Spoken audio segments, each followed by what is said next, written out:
Hey YouTube, Investigate Joe Rogan here.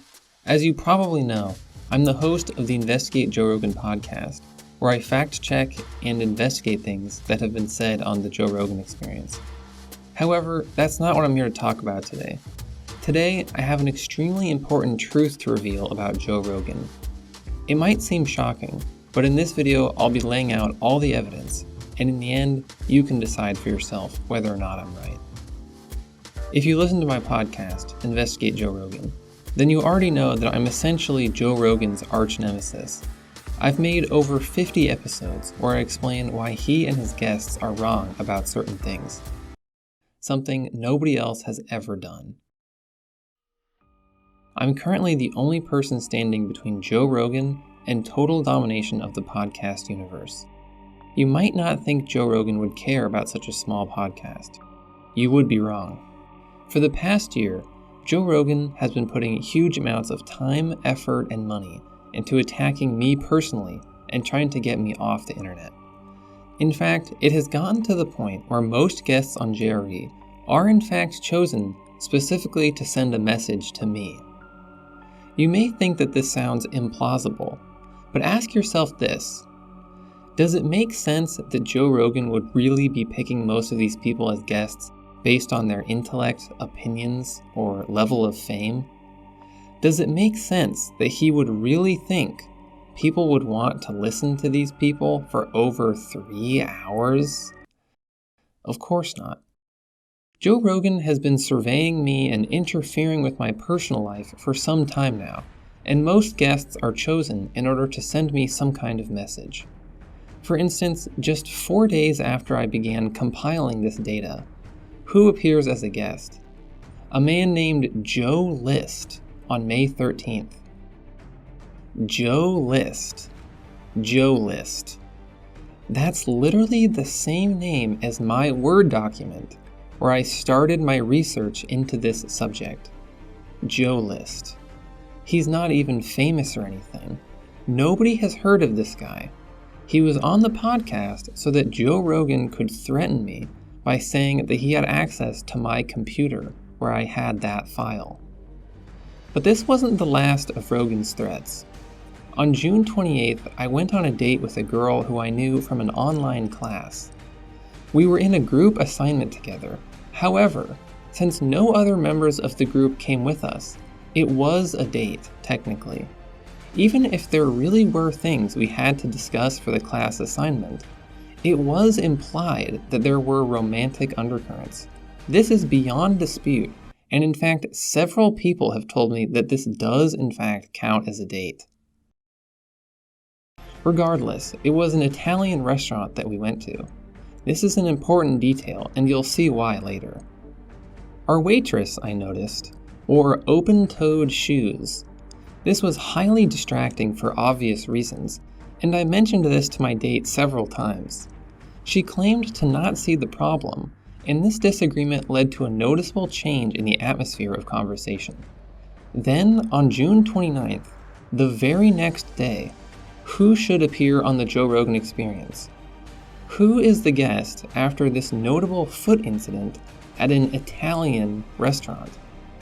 Quentin Tarantino. Rogan was telling me that my movements were being watched. I was starting to build up solid evidence, but I wasn't taking any precautions at the time. So I decided to go out in public again. I went alone because my date from class happened to be busy. It was a Korean restaurant, so naturally I ordered soft tofu stew. However, they told me that they were out of clams, so it wouldn't exactly be the same dish as usual. I was suspicious due to my last restaurant experience, so I called them out. I told them that I knew they were probably working for Joe Rogan to do surveillance on me because of my podcast. They feigned ignorance, and when I refused to back down, they asked me to leave. Who appears on the Joe Rogan Experience the next day? Yeonmi Park, a Korean author. The signal was clear. This episode was also really distracting for some reason, which leads me to think that Joe Rogan may be putting in some sort of subliminal sounds or images into his videos. I'm still researching this possibility. After this, I became convinced that both physical and digital stalking of me was taking place under Joe Rogan's direction. But rather than stop my podcast, which is what he wanted, I decided to up my security. I installed a proximity alarm at my house, and it's a good thing I did. A few nights later, the alarm woke me up and I discovered a short, bald man rifling through my trash. I fired several shots at the figure, something which is completely justified under castle law and the current circumstances. I knew at least one of my shots landed, and the figure limped off into the woods. I attempted to track down the body, but I lost the trail in the dark and was unable to locate it in the morning. I thought that perhaps I had killed Joe Rogan, and that this would all be over now. I was, of course, mistaken. The following day after the siege, a man named Josh Rogan appeared on JRE. Nobody had ever heard of Josh Rogan before, but I knew why he was on the podcast. His name, which of course is quite similar to Joe Rogan, was a message. The message was that I had killed a double, not the real Rogan. Messages that direct stopped for a while after this incident. This is probably because Rogan didn't want to attract the attention of the authorities after such a major happening. It did not appear in any news, not even the local news. I suspect that Rogan had something to do with this as well. There have, however, been several highly suspicious guests since the incident.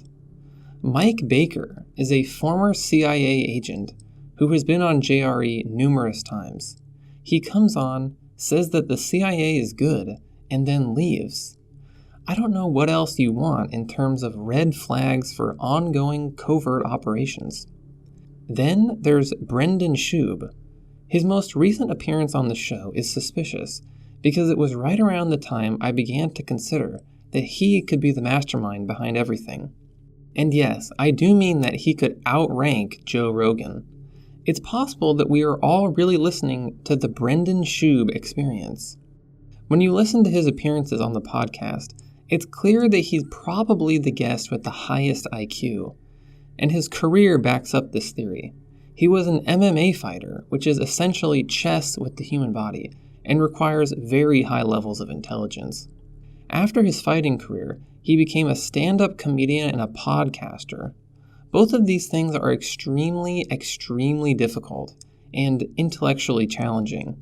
Podcasting in particular requires a genius-level IQ and is not something that just anybody with a microphone can do. The last guest I'll mention is Yanis Pappas. Yanis Pappas, spelled backwards, is Sapopsine. I don't even have to explain why this is suspicious. This one is a little too obvious, and I think people other than me likely noticed that something strange was going on at this point. Perhaps sensing that others were becoming aware, Rogan had on a slew of inconspicuous guests. He had on 7 stand-up comedians in a row, despite the fact that these kinds of episodes are widely despised. So why would he do this if he knew that his ratings would suffer? Because it was an attempt to starve me for content. My podcast is a fact-checking and investigation podcast, so by only having on guests with nothing to say, he was attempting to leave me with nothing to make episodes about. Luckily, I was able to wait him out, and Rogan eventually caved and had on some real guests. Hopefully I've helped some of you realize what's going on here. In order to stay informed, please listen to my podcast, Investigate Joe Rogan, either here on YouTube or on any podcast platform. If you notice anything suspicious, please email me. Thanks for watching, and good luck.